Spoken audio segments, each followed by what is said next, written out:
அன்பர்களே வணக்கம். நாம் இன்னைக்கு வீடியோ பதிவில் எதை பற்றி நம்ம பார்க்க போகிறோம் அப்படின்னு பார்த்தீங்கன்னா, அன்பர்கள் எல்லாருமே கேட்கக்கூடிய ஒரே ஒரு விஷயம், காளியை நாங்கள் எப்படி கும்பிடுறது, காளி தேவியை நாங்கள் கும்பிட்றதுனால அந்த காளி தேவிகிட்ட எப்படி நாங்கள் அந்த மந்திர சக்திகளை அந்த தெய்வத்திட்ட இருந்து நம்ம வரங்களாக நம்ம வாங்குறது அப்படிங்கிற மாதிரி ஒரு சில பேர்கள்லாம் நம்மள்கிட்ட ஃபோன் பண்ணி கேட்குறீங்க. அதெல்லாம் மையப்படுத்தி தான் நான் என்ன செய்கிறேன்னா, இன்றைக்கி உங்களுக்கு ஒரு பதிவாகவே நான் கொடுக்குறேன். சரிங்களா?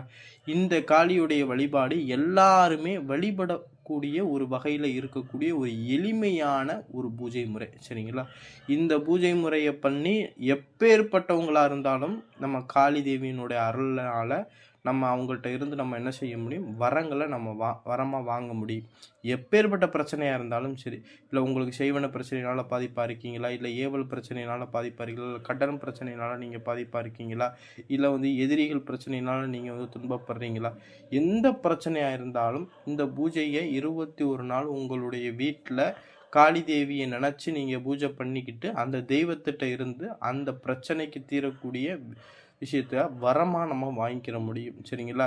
இல்லை நீங்கள் குறி சொல்கிறவங்க, காளியை வச்சு குறி சொல்கிறவங்களும் இந்த முறையை நீங்கள் பயன்படுத்தி தெய்வத்துக்கிட்ட நீங்கள் வரமாக வாங்கலாம். இல்லை மந்திர தந்திர வித்தைகளை நீங்கள் கற்றுக்கிறணும் அப்படிங்கிறவங்களும் இந்த பூஜை முறையை பண்ணி காளி தேவிகிட்ட இருந்து நம்ம என்ன செய்ய முடியும், அந்த வரத்தை நம்ம வாங்கலாம். இதற்காக நம்ம போய் மாந்திரிகர்கள்ட்ட போய் நம்ம மாந்திரிக விஷயங்களை கற்றுக்கிறணும்னு அவசியம் கிடையாது.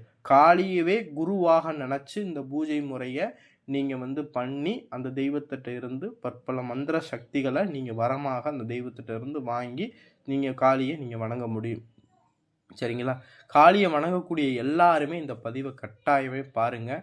உங்களுக்கு இது ஒரு பயனுள்ள தகவலாக இருக்கும். சரிங்களா? அதாவது முதல்ல காளியை கும்பிடக்கூடிய ஒரு நபர் எப்படி இருக்கணும் அப்படின்னு பார்த்தீங்கன்னா, மன வலிமை உடையவனாக இருக்கணும். சரிங்களா? அடுத்து தன்னம்பிக்கை உடையவனாக இருக்கணும். சரிங்களா? அடுத்து எல்லா உணர்வுகளையும் கட்டுப்படுத்த தெரிஞ்சவனாக இருக்கணும். சரிங்களா? இந்த 3 விஷயங்கள், இந்த 3 விஷயங்களில் ஒரு விஷயம் ஒரு மனுஷனுக்கு இல்லைனாலும் அவன் காளி வழிபாட்டில் தோற்று போயிடுவான். சரிங்களா? மன வலிமைனா எப்பேற்பட்ட சோதனைகள் வந்தாலும் கஷ்டங்கள் வந்தாலும் அந்த மனசை தளர விடக்கூடாது. சரிங்களா? முழு நம்பிக்கையோடு அதன் தன்னம்பிக்கை உடையவனாக இருக்கணும். சரிங்களா? அதாவது எந்த ஒரு சூழ்நிலையிலையுமே பூஜையை நம்ம விட்டுறக்கூடாது. காளியை நான் பார்த்தே தீர்வேன், காளியுடைய அருளை நான் வாங்கியே தீர்வேன் அப்படிங்கிற அந்த தன்னம்பிக்கையை நம்மளுக்குள்ள உருவாக்கிக்கணும். அதே போல் எல்லா உணர்வுகளையுமே கட்டுப்படுத்த தெரிஞ்சவனாக இருக்கணும். காளியுடைய வழிபாட்டில் இதுவே முதல் முக்கியமானது. சரிங்களா? ஏன் அப்படின்னா, பந்தம், பாசம், காமம் இந்த விஷயங்கள் எல்லாம் கட்டுப்படுத்த தெரிஞ்சவனாக இருக்கணும். சரிங்களா? ஏன்னா காளியை வழிபடுறவனுக்கு இந்த காமத்தில் குளிக்க வச்சு போடுவா. சரிங்களா? காமத்தை தூண்டி நம்மளை சபலத்தை கெடுத்து நம்மளை என்ன செஞ்சுருவா, நம்மளை பூஜையை நிறுத்த வச்சுருவா. சரிங்களா? அதுதான் காளி வழிபாட்டில் ஒரு முக்கியமான ஒரு அங்கமே. சரிங்களா? அதனால் இந்த காளி வழிபாடு பண்ணக்கூடியவங்கள இந்த 3 விஷயங்களில் ஒரு விஷயம் உங்கள்கிட்ட இல்லைன்னா விட காளி வழிபாட்டில் நீங்கள் தோற்று போயிடுவீங்க. சரிங்களா? இந்த 3 விஷயத்தையும் நீங்கள் உங்களை தயார் பண்ணி வச்சுக்கிட்டு அப்புறம் காளி வழிபாட்டுக்குள்ளே நீங்கள் இறங்குங்க. சரிங்களா? இதெல்லாம் நம்மளால் முடியும் அப்படின்னா மட்டும் காளி வழிபாட்டில், இதெல்லாம் இந்த 3ல் எது ஒன்று இல்லைன்னா கூட அந்த காளி வழிபாட்டில் உங்களுக்கு சித்தியாகாது. சரிங்களா? சரி, இந்த பூஜை முறையை நம்ம எப்படி பண்ணுறது அப்படின்னு பார்த்தீங்கன்னா, அமாவாசை நாள் அன்னைக்குன்னு இந்த பூஜை முறையை முதலாக நம்ம தொடங்கணும். சரிங்களா? இந்த பூஜையை பண்ணுறதற்கு, இந்த காளி வழிபாடை பண்ணுறதற்கு நம்மளுக்கு காளியுடைய ஒரு உருவம் தேவை. சரிங்களா? அந்த உருவம் நீங்கள் எப்படி வேணாலும் கற்சிலைகள்லையுமே உங்களுக்கு பிடிச்ச அளவில் நீங்கள் காளி சிலையை உருவாக்கிக்கிறலாம். இல்லை கருங்காலி மரத்தில் நீங்கள் காளி சிலை செஞ்சுருந்தாலும் செஞ்சுக்கலாம். இல்லை பித்தளை, செம்பு, இந்த மாதிரி மரத்தில் எப்படி வேணாலும் உங்களுக்கு தகுந்த மாதிரி ஒரு உருவத்தை கொடுத்துக்கும். காளிக்கு ஒரு உருவம் கொடுக்கணும்ல, அதே போல் காளிக்கு ஒரு சிலை செஞ்சுக்கணும். இல்லை திரிசூலம் வச்சும் காளி வழிபாடு பண்ணலாம். இல்லை கருங்காலி பிரம்பு வச்சும் நம்ம காளி வழிபாடு பண்ணலாம். இல்லைன்னா எட்டி பிரம்பு வச்சும் நம்ம வழிபாடு பண்ணலாம். இல்லைன்னா ஒரே ஒரு கருங்கல் மட்டும் ஒரு சும்மா வச்சும் நம்ம காளி வழிபாடு பண்ணலாம். நம்மளுக்கு ஏதோ ஒரு உருவத்தை அங்கே கொடுக்கணும். சரிங்களா? அதற்காக நம்ம இந்த சிலை அப்படிங்கிறது ஒன்று முக்கியம். சரிங்க, இந்த வழிபாட்டுக்கு. சரிங்களா? அதனால் இதை நீங்கள் ரெடி பண்ணிக்கிட்டு அந்த அமாவாசை அன்னைக்குன்னு ஒரு செப்பு தகடு ஒன்று எடுத்துக்குங்க. செப்பு தகட்டில் நீங்கள் என்ன செஞ்சுக்குங்கன்னா, முக்கோணம் நீங்கள் முக்கோணம் ஒன்று போடுங்க. அந்த முக்கோணத்துடைய நடுப்பகுதியில் ஒரு வட்டம் போடுங்க. அந்த நடுப்பகுதியில் க்ளீம்ங்கிற அச்சரத்தை நீங்கள் என்ன செய்யுங்கன்னா எழுதுங்க. அந்த முக்கோணத்துடைய 3 மூலைகள்லையுமே திரிசூலம் எழுதுங்க. இந்த மாதிரி செப்புத்தகடை நீங்கள் வரைஞ்சி அதை எழுதி முடித்த பிறகு அந்த செப்புத்தகடுக்கு மஞ்சள், குங்குமம், பால், பன்னீர் இந்த விஷயங்கள் எல்லாம் வச்சு என்ன செஞ்சுருங்கன்னா அந்த எந்திரத்தை அபிஷேகம் பண்ணிவிட்டு அந்த எந்திரத்துக்கு சந்தனம், குங்குமம்லாம் வச்சு அந்த எந்திரத்தை ஒரு தாம்பாள தட்டில் வச்சு இல்லைன்னா ஒரு இலையில் அந்த எந்திரத்தை என்ன செய்யுங்கன்னா வச்சு அந்த எந்திரத்து மேலே நவதானியங்களை என்ன செஞ்சிடணும்னா கொட்டி பரப்பி அது மேலே அந்த எந்திரத்தை வச்சு என்ன செய்யுங்கன்னா அதுக்கடுத்து நீங்கள் பூஜை செய்யக்கூடிய இந்த காளியுடைய விக்கிரத்தை அதுக்கு மேலே வச்சுருங்க. வச்சுட்டு நீங்கள் என்ன செய்யுங்கன்னா அதுக்கு பக்கத்தில் ஒரு மண் அகல் விளக்கில் சுத்தமான பசு நெய் ஊற்றி திரி போட்டு விளக்கு போட்டுக்குங்க. விளக்கு போட்டுக்கிட்டு நீங்கள் என்ன செய்றீங்கன்னா அந்த காளிக்கு சைவ படையல் போடுற மாதிரி இருந்ததுன்னா சைவ படையல் போடுங்க, இல்லை அசைவ படையல் போடுற மாதிரி இருந்ததுன்னா அசைவ படையல் போடுங்க. உங்களுக்கு விருப்பம் போல் படையல் போட்டு நீங்கள் என்ன செஞ்சுருங்கன்னா தேங்காய் பழம், பூ பழம், தேங்காய் வெத்தலை வாக்கெல்லாம் வச்சு அந்த சிலைக்கு பூஜை போட்டு முடிச்சிருங்க.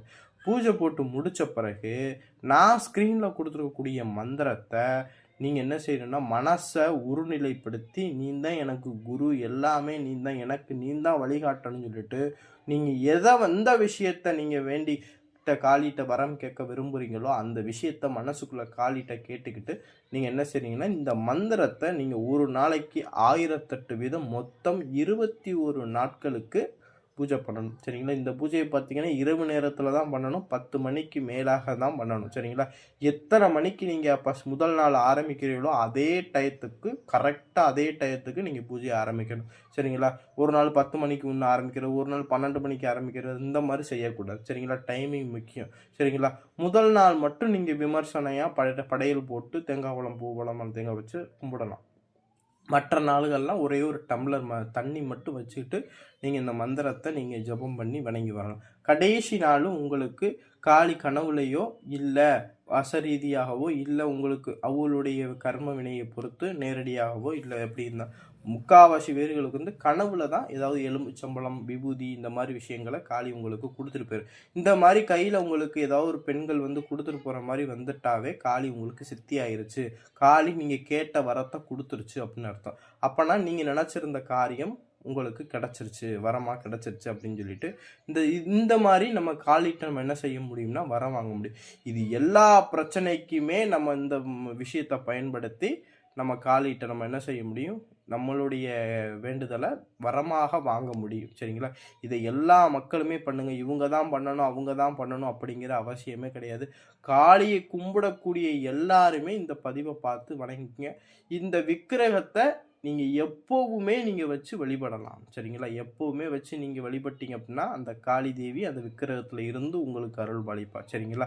இதுதான் காளி தேவியை எளிமையாக நம்ம சித்து எடுக்கக்கூடிய ஒரு முறை. சரிங்களா? சுவடிகளில் இருக்குது. சரிங்களா?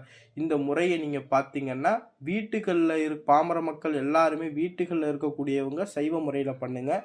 மற்றபடி நீங்கள் மயானத்தில் போய் பண்ணணும், இல்லை வேறு உங்களுக்கு வீட்டில் தனியாக வெளியே இருக்குது அப்படி பண்ணணும் அப்படின்னு நினைக்கிறவங்க நீங்கள் அசைவ படையல் போங்க. வீட்டில் உள்ளவங்க வந்து அசைவ படையல் போட வேணாம்.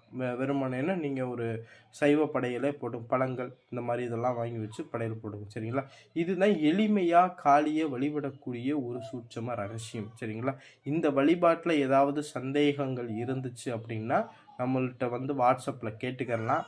அதே போல் இதுக்கு வந்து நீங்களே எல்லாமே பண்ணலாம். இதற்கு வந்து நான் உங்களுக்கு குருவாக இருந்து இந்த விஷயத்த நான் உங்களுக்கு உபதேசம் பண்ணியிருக்கேன். சரிங்களா?